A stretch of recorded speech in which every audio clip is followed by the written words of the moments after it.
We are back on Taking Care of Business on Koerner Radio, News Talk 1180, 1230 KGEO, 1410 KERI, and in Albuquerque, New Mexico on 1000 KKIM.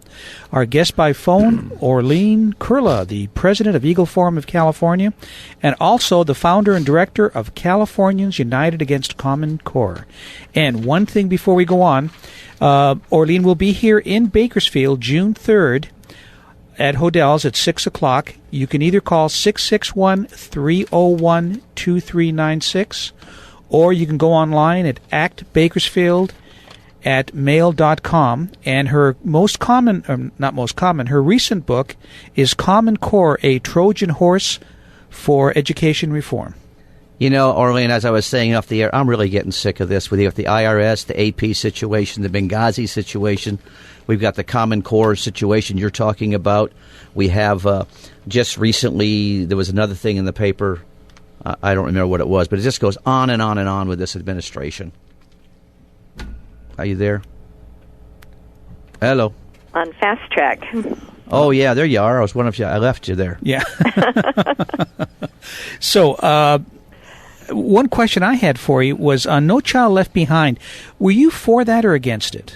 I was against it. Okay. I knew too much about all the steps that were leading up to it. It started with America 2000. That was Bush Sr.'s program, Goals 2000, Clinton's program, and then No Child Left Behind. And they just all kind of built on top of each other, pushing us more and more to federal education and taking away autonomy from the states over their own schools and programs, and so really Obama, his Common Core is the icing on the cake. We can't totally blame him for this. This is just kind of the final nail in the coffin, if you want to call it, because it's all been building up to this ever since the Federal Department of Education was founded back in 1979.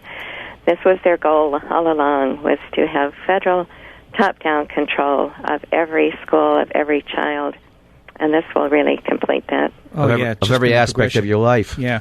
You mentioned something earlier, and I didn't quite understand it. I want to go back to it for a second. You were talking about brown shirt students. What were you referring to?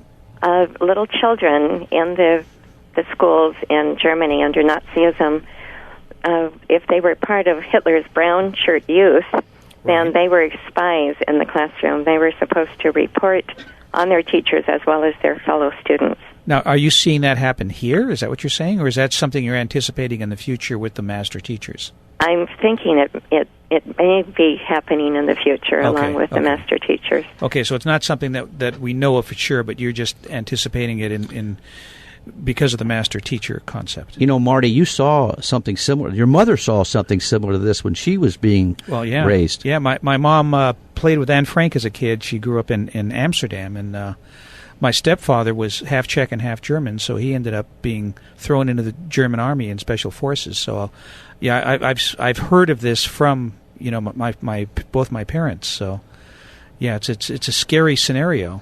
And, it's amazing when you look into the 20s and the 30s, there's a lot of connections between Nazi Germany and the United States. You look at Margaret Sanger. She had a lot of German Nazi doctors that she had write articles for her publications, in the 20s and the 30s. So, there's more of a connection there than people would like to admit, and that is publicized. All you got to do is go to a library and look, and it's mind-boggling when you see it.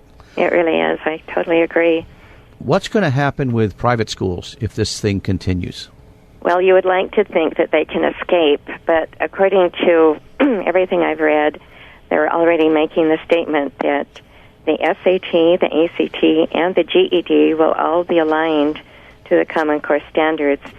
So the private schools, their children also have to pass these tests to be able to go on to college. So if they've been changed and are now aligned to Common Core, then the private schools will have to be as well. The Catholic private schools have already changed. They have their own Catholic Common Core program. A Catholic Common Core program? Yes. Oh, my God. Well, the other thing is different schools, higher educational schools, require different tests. Some are SAT and some are ACT. Are they going to come up with a single test for all additional education? They just might, or they'll let them still have their own names, but they'll all have to have these Common Core curriculum and standards, and they really are going to be changed. Can I tell you what the math is going to be like as well as the English literature? Well, you did say they're going to be dumbing down the math. Yes. The math, according to James Milgram, who is a professor emeritus of math at Stanford, he was the only person who was a mathematician that was part of the 25 committee members of the review committee for the Common Core, and he refused to sign off on the math. He said, this is ridiculous. They're postponing algebra from being taught in the 8th grade to the 9th grade, leaving no room for calculus in the senior year. And then they're using a form of geometry that was so bad and so confusing, it was thrown out of the Soviet Union back in the 1950s. And then as you see what the children are already having to do in the schools they've picked out various pilot schools across the nation that will be piloting these programs. And so some, like Yuba City, has already been doing the math program for this year. And I've spoken to a teacher there who said the children just hate it, and she hates it. So instead of a 3-digit number of addition plus another 3-digit number for addition or subtraction or multiplication that you could simply do with traditional math very quickly and carry the one to the next bracket up and just come up with your answer, the children have to go through a 5-step process where they have to line up all of the tens in some strange manner to finally get the answer. And if they don't do that, if their parents have helped them with the traditional math, and they have the correct answer, they'll be marked down. They don't want the correct answer, they want the correct process. So they'll spend like a whole hour doing this one silly problem that they could have done in just a few minutes. And the parents that see this going on can't understand it, so of course they can't help their children. The children who were great little mathematicians don't like math at all now. And the teachers having to go along with this, if they're honest, they don't like it either. So that's just part of the math. And Professor Milgram truly believes that this was a political agenda, that there were special interest groups that were creating this math, and they have an agenda behind them.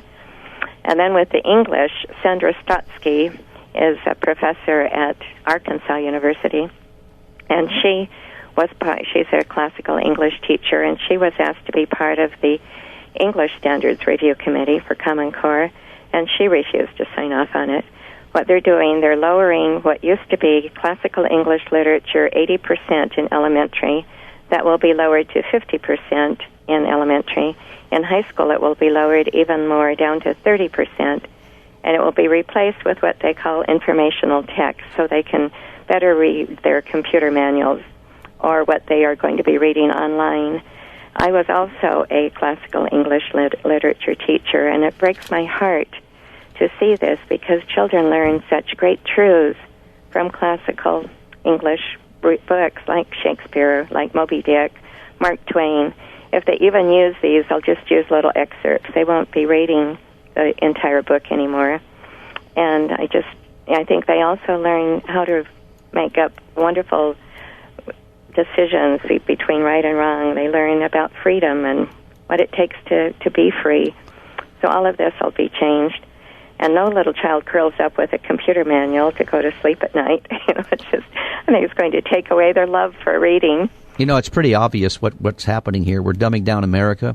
We're developing more and more uninformed voters that become more and more dependent on government. Exactly. And that's kind of, when you read the history behind all of this, John Dewey, who's known as the father of progressive education, he truly believed that to have a socialist nation, you must drop the literacy rates. You must make it so that children won't want to read American history anymore because it's too difficult for them. Well, they're changing it anyway. They are. It's being rewritten. And that's also what happened under Nazi Germany. They rewrote their history and changed it. And burned books. And burned books, that's right. Yeah. And in Common Core, they will be getting rid of textbooks. Children are only going to be learning with e-books. Every child will be using a computer. That's why it is going to be so expensive. In California, the estimated cost is $1.6 billion to usher in Common Core. Other states are embarrassed to even give the figures because it's so outlandish. Incredible. We're spending the hour with Orlean Koehle. We'll be back in a moment on Taking Care of Business on Koerner Radio News Talk 1180.